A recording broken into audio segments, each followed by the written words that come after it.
दोस्तों, आज की कहानी में एक अजीब सा रहस्य बताया गया है जिससे आप अपने अवचेतन मन की शक्ति को इस्तेमाल करके जिंदगी की कठिन से कठिन सफलता आसानी से प्राप्त कर सकते हैं। कैसे अपने अवचेतन मन की शक्ति को इस्तेमाल करना है, इसकी विधि क्या है, इस विषय पर हम आज एक अद्भुत कहानी आपको सुनाएंगे। दोस्तों, हमारा जो चेतन मन होता है उससे करीब 9 गुना अधिक ताकतवर हमारा अचेतन मन होता है। अगर 1 गुना ताकत हमारे चेतन मन के पास है तो इसका अर्थ ये हुआ कि उससे 9 गुना अधिक ताकत हमारे अचेतन मन के पास है, क्योंकि अवचेतन मन ही हमारे पूरे शरीर को नियंत्रित करता है। चेतन मन हमारे दिमाग का एक हिस्सा है जो हमारे विचारों और भावनाओं से प्रेरित होता है, और हमारा चेतन मन ही तर्क वितर्क करने में हमारी मदद करता है। लेकिन दूसरी तरफ हमारा अवचेतन मन ये तर्क वितर्क नहीं करता, ये उस जानकारी को ग्रहण कर लेता है जो इसे चेतन मन देता है। इसीलिए जैसा हम अपने अवचेतन मन में सोचते हैं वैसे ही हम बनते चले जाते हैं। क्या आपने कभी इन बातों पर विचार किया है कि कोई व्यक्ति दुखी क्यों है और वहीं पर दूसरा व्यक्ति इतना सुखी क्यों है? एक व्यक्ति सुख और समृद्धि से भरा हुआ है, वहीं पर दूसरा व्यक्ति इतना गरीब और दुखी क्यों है? एक व्यक्ति भयभीत है जबकि दूसरा व्यक्ति आस्था और विश्वास से भरा हुआ है। एक व्यक्ति आलीशान महलों में रहता है, वहीं पर दूसरा व्यक्ति गरीब और टूटी फूटी कुटिया में रहता है। कोई बहुत सफल है तो कोई असफल। कोई व्यक्ति जरा सी मेहनत करके सफलता प्राप्त कर लेता है और वहीं पर कोई दूसरा व्यक्ति जीवन भर मेहनत करने के बाद भी असफल ही रह जाता है। तो आखिर इन सब चीजों का कारण क्या है? क्या आपने कभी इन पर विचार करने की कोशिश की है? हमारे जीवन में जो भी अच्छा है वो हमारे चेतन मन पर निर्भर करता है। अर्थात यदि आप अपने चेतन मन में ये बात भरेंगे कि मेरे साथ जो कुछ भी होगा वो अच्छा होगा, मेरे साथ जो कुछ भी हो रहा है वो अच्छा हो रहा है और मैं एक दिन कामयाब जरूर बनूंगा, तो आप अवश्य ही अपने जीवन में कामयाब बन जाएंगे।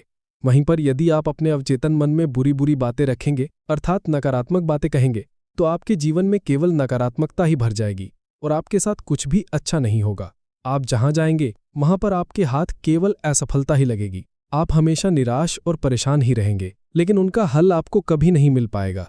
इसलिए यदि आप भी अपने मन को अच्छी तरह से जानना चाहते हैं, वो सेवा काम करवाना चाहते हैं जो आप चाहते हैं, उसे अपने नियंत्रण में रखना चाहते हैं, तो इस कहानी को अंत तक जरूर देखिएगा, क्योंकि इस वीडियो में आपको ऐसी महत्वपूर्ण जानकारियां मिलेगी जिसकी मदद से आप अपना जीवन अच्छे से जी सकते हैं। आप जो चाहें उसे हासिल कर सकते हैं। आप जिस भी लक्ष्य को प्राप्त करना चाहते हैं उसे आप प्राप्त कर सकते हैं।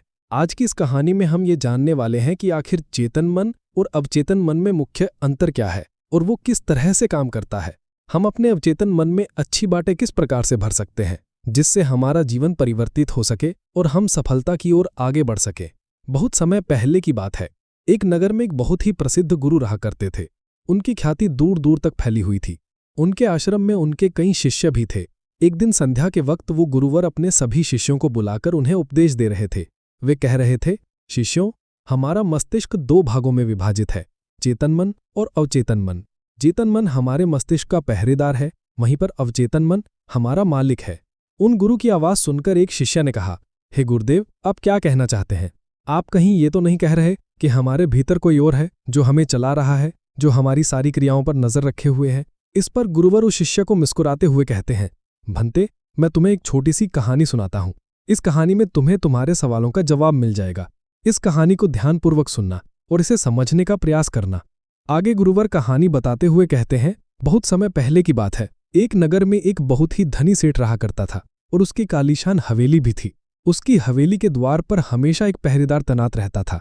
हवेली में जब भी कोई उपद्रव होता या कोई शोर शराबा होता तो उसकी आवाज चारों ओर गूंजने लगती। उस आवाज को सुनकर आसपास के लोग भी उस महल के पास आते और उस पहरेदार को खूब समझाने की कोशिश करते और कहते, देखो, तुम्हारी हवेली से बहुत सारी आवाजें आती हैं जिससे हमारे घर की शांति भंग हो जाती है। कृपया करके इन आवाजों को बंद करो। आखिर इस शोर शराबे में क्या रखा हुआ है? इस तरह से हल्ला करके तुम अपना जीवन शांति से कैसे बिता सकते हो? इस पर वो पहरेदार जवाब देते हुए कहता है कि देखो भाई, मैं जानता हूं कि शोर करना बुरी बात है, लेकिन मैं क्या करूं? मैं भी इससे बहुत परेशान हूं। जो भी आवाजें होती हैं वो हवेली में होती हैं, इससे मेरी भी शांति भंग होती है। लेकिन आप मुझे क्यों समझा रहे हैं? इसका कारण मैं तो नहीं, इसका कारण तो मेरा मालिक है। आप उसे जाकर समझाइए। ये बात सुनकर लोग भी यही बात समझ जाते हैं कि बात तो सही है। आखिर इसमें इस पहरेदार की क्या गलती है? ये तो केवल अपना काम कर रहा है और इससे ज्यादा वो कर भी क्या सकता है? उसके हाथों में तो और कुछ भी नहीं है। गलती तो मालिक ही है। वो उपद्रव करता है, वो शोर शराबा करता है, और जब भी उसे ये सब करने का मन होता है तो वो हवेली के बाहर आता है और उपद्रव करके वो वापस हवेली में जाकर बैठ जाता है। जिन लोगों को भी उस हवेली के मालिक से तकलीफ होती है, जिनकी भी शांति भंग होती है, वे सभी आकर उस पहरेदार को ही समझाने का प्रयास करते हैं। वो उसे खूब सुनाते हैं, लेकिन क्या इससे ये समस्या सुलझेगी? इस प्रश्न के साथ गुरुवर अपने शिष्य से कहते हैं कि तुम ही बताओ इसका क्या समाधान है।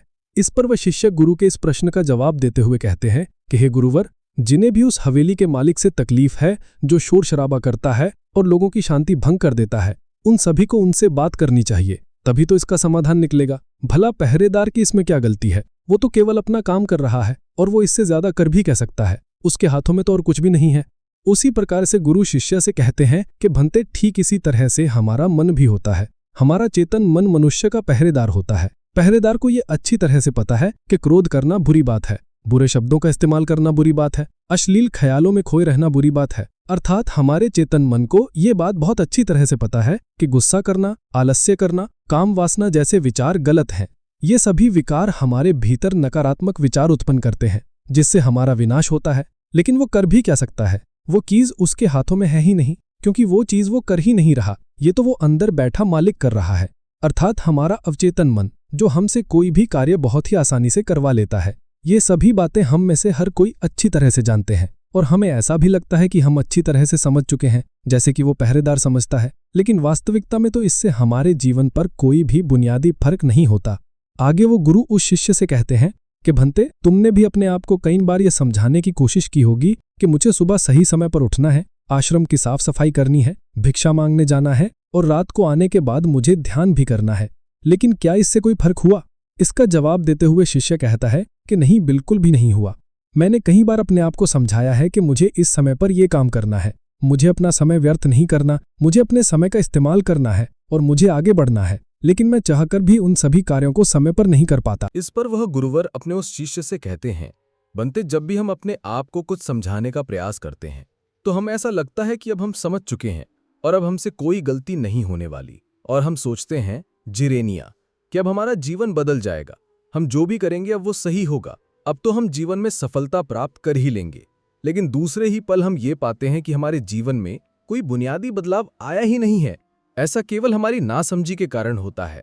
हम अपनी नासमझी के कारण अवचेतन मन की जगह अपने चेतन मन को समझाने का प्रयास करते हैं, अर्थात मालिक को त्याग कर हम पहरेदार से बात करते रहते हैं और उसे समझाने की कोशिश करते हैं।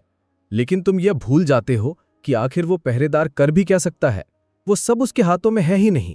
हमें तो अपने अवचेतन मन को समझाने की आवश्यकता है। हमारी बुद्धि अर्थात वो पहरेदार जो ये समझ जाता है कि क्या सही है और क्या गलत, उसे कब क्या करना है क्या नहीं करना। लेकिन ये सारी बातें केवल हमारे पहरेदार अर्थात हमारे चेतन मन तक ही सीमित रह जाती हैं। ये सारी बातें हवेली के उस मालिक अर्थात हमारे अवचेतन मन तक तो पहुंच ही नहीं पाती, और यही कारण है कि हमारे जीवन में कभी कोई बुनियादी बदलाव हो ही नहीं पाता। ठीक उसी प्रकार जैसे कि यदि आपसे कोई कहता है कि पौधे में पानी भरोगे तो वह पौधा एक दिन वृक्ष होगा और फिर उसमें फल आएंगे, और आप उस बात को मान लेते हैं और इस पौधे में पानी भी देते हो, लेकिन आप पौधे की पत्तियों पर पानी देते हो और सोचते हो कि इसमें फल आएंगे। लेकिन जरा एक बार के लिए यह सोचिए, अगर पत्तियों में पानी दोगे तो उसमें फूल और फल कैसे आएंगे? हमें तो उस पौधे की जड़ में पानी देने की आवश्यकता है। लेकिन हम में से अधिकांश लोग केवल पत्तियों पर ही पानी छिड़ककर अपने आप को बहुत भाग्यशाली समझने लगते हैं, लेकिन वे यह भूल जाते हैं कि जो पानी वह पत्तियों पर दे रहे हैं वो पानी पेड़ की गहराइयों में तो जा ही नहीं पा रहा, तो ऐसे में उस पौधे पर फल कैसे लगेंगे? ठीक इसी प्रकार हम भी अपने मन के साथ करते हैं, और यही कारण है कि हम अपने जीवन में जो भी चाहते हैं वह हमें नहीं मिल पाता। हम अपने जीवन में फल चाहते हैं लेकिन वह हमें नहीं मिल पाता। इस पर शिष्य उन गुरुवर से कहता है, हे गुरुवर, तो फिर हमें क्या करना चाहिए? क्या ऐसा कोई उपाय है जिससे हम अपने चेतन मन की सारी बातें अपने अवचेतन मन तक पहुंचा सकें? ऐसी कोई प्रक्रिया है जिसमें हम अपने संदेश को अपने चेतन मन तक पहुंचा सकें? इस पर वह गुरुवर शिष्य से कहते हैं, भंते, यदि तुमने अपने संदेश को चेतन मन तक पहुंचा दिया तब तुम जो चाहोगे वो इच्छा प्राप्त कर सकते हो। तुम जैसा चाहो उस लक्ष्य को प्राप्त कर सकते हो, क्योंकि हमारा अवचेतन मन हमारे चेतन मन से 9 गुना अधिक शक्तिशाली होता है। आपने कभी न कभी ये देखा ही होगा कि एक मनोवैज्ञानिक जब किसी के मन के गुप्त राज को जानने की कोशिश करता है, तब वह मनोवैज्ञानिक जब उसके मन की बात को बाहर निकलवाना चाहता है, उसके अतीत में जो भी घटना घटी है उसमें साफ साफ रूप से प्रवेश करना चाहता है, तो इसके लिए वह हाइपोस का उपयोग करते हैं। और आप में से अधिकतर लोगों ने इस प्रक्रिया को देखा ही होगा। इस प्रक्रिया का प्रयोग करके मन की सारी सूचनाएं अपने आप ही बाहर निकलती हैं। इस प्रकार किसी के भी मन को काबू में करके हम उससे जो चाहें वो कार्य करवा सकते हैं। हाँ, अब आपके मन में यह प्रश्न भी उठ रहा होगा कि शायद वे सभी हमारे अवचेतन मन की चाल को समझते हैं, वे इसे अच्छी तरह से जानते हैं कि इसे किस तरह से अपने काबू में किया जाता है। तो इसका जवाब बहुत ही सीधा और सरल है, और इसका जवाब है हाँ, क्योंकि उन्होंने इसके ऊपर कई बार प्रयोग किया है और वो इसमें इतने निपुण हो जाते हैं कि वह किसी भी दूसरे मन पर अपना काबू कर सकते हैं। और अगर आप भी अपने अवचेतन मन की बात को समझते हैं, अपने मन की चाल को समझते हैं, तो आप भी अपने ही नहीं बल्कि किसी दूसरे के मन को भी वश में कर सकते हैं। आगे गुरुवर अपने उस शिष्य से कहते हैं, भंते, अपने अवचेतन मन तक संदेश पहुंचाने के लिए आपको अपने चेतन मन को शांत करना होगा, उसे सुलाना होगा। और ऐसा इसीलिए क्योंकि हमारा चेतन मन तर्क वितर्क करने में माहिर है।